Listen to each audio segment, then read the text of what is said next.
이른바 빅5로 불리는 주요 병원 전공의들이 의대 정원 확대에 반발하며 이번 주 집단 사직서를 내고 근무하지 않겠다고 예고했습니다. 집단 사직이 현실화하면 수술과 진료 차질이 불가피해 보이는데 정부는 대화의 장으로 나와달라면서도 유사시 모든 조치를 하겠다고 압박했습니다. 취재기자 연결합니다. 최기성 기자. 네, 보도국입니다. 네, 전공의들이 사직서를 내면 어떻게 해야 되는 겁니까?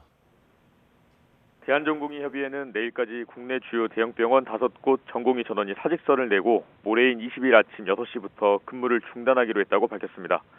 얼마나 많은 전공의가 사직서를 내는지에 따라 의료 현장에도 영향을 줄 수 있습니다.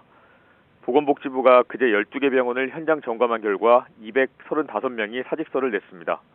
복지부는 이들 가운데 근무하지 않은 103명에게 업무 개시 명령을 내렸고 이후 100명은 현장에 복귀했지만 3명은 연락이 닿지 않았다고 설명했습니다.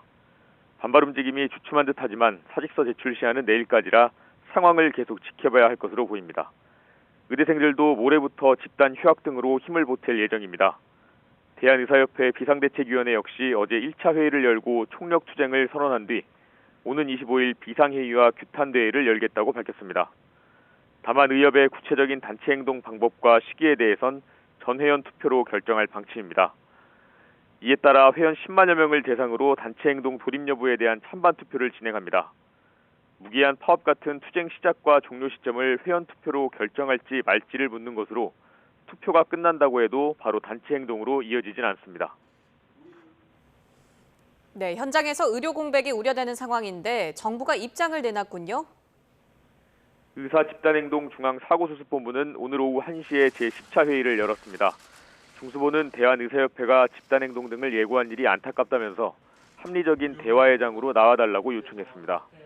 또 불법적 집단행동이 발생하면 국민 생명과 안전을 보호해야 하는 정부 의무를 다하기 위해서 모든 법적, 행정적 조치를 다하겠다고 밝혔습니다.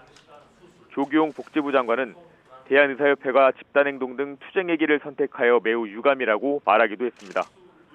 정부는 또 수련병원의 전공의 근무 상황을 매일 보고하라는 명령을 내렸는데 업무 개시 명령 뒤 복귀했다가 다시 근무하지 않는 경우를 막으려는 조치입니다.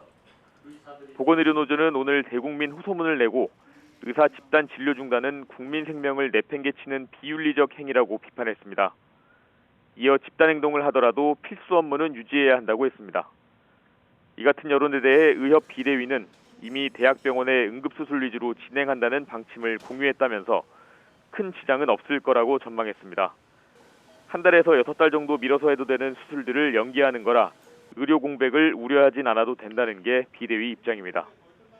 의협은 이번 의료 현장의 혼란은 일방적으로 의대 지원을 발표한 복지부 책임이라고 주장하고 있습니다.